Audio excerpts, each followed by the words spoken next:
आता बातमी आहे जळगावातनं। राष्ट्रवादी शरद पवार गटाचे नेते एकनाथ खडसे यांच्या जळगावमधल्या बंगल्यात चोरी झालेली आहे।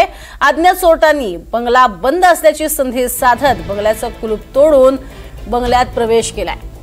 घटनेची माहिती मिळताच पोलीस घटनास्थळी दाखल झालेले आहेत। पोलीस तपास करतात आणि काही दिवसांपूर्वी केंद्रीय राज्यमंत्री रक्षा खडसे यांच्या देखील मुक्ताईनगरमधल्या पेट्रोल पंपावरती दरोडा पडलेला होता। त्या घटनेला काही दिवस उलटत नाही तोच खडसेंच्या बंगल्यात सुद्धा चोरी झाली आहे, त्यामुळे सुरक्षेसंदर्भात प्रश्नचिन्ह उपस्थित होते। अधिक माहिती या संदर्भात घेणार आहोत। मंगेश जोशी आमचे प्रतिनिधी आपल्या सोबत आहेत। मंगेश, सीसीटीव्ही फुटेज समोर आलेलं आहे असं दिसतंय, काय त्यातून अधिक माहिती?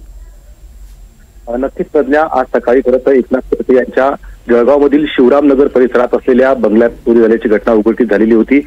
घटनेची माहिती मिळताच पोलिसांनी जे आहे ते घटनास्थळी दाखल होत श्वान पथक तज्ञ यांच्या माध्यमातून तपास सुरू केलेला होता।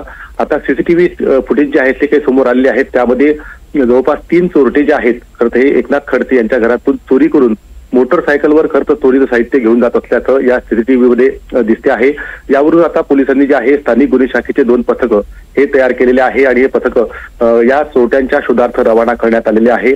ज्या पद्धतीने एकनाथ खडसे यांच्या या बंगल्यात चोरी झाल्यामुळे पुन्हा एकदा जळगाव जिल्ह्यात कायदा व सुव्यवस्था प्रश्न हा ऐरणीवर आलेला आहे। काही दिवसापूर्वीच केंद्रीय राज्यमंत्री रक्षा खडसे यांच्या पेट्रोल पंपावर देखील दरोडा पडलेला होता। आता या घटनेला काही दिवस उलटत नाही तो आज ही घटना घडल्यामुळे पुन्हा एकदा जळगाव जिल्ह्यात जी आहे ती मोठी खळबळ उडाली आहे। प्रज्ञा, नक्कीच त्यामुळे आता सीसीटीव्ही फुटेज समोर आलेले आहे। पोलिसांना शोध घेणं हे अर्थातच सोपं होणार आहे, मात्र लवकरात लवकर ह्या चोऱ्या का होत आहेत याचा मात्र शोध लावणं ही गरजेचं असणार आहे।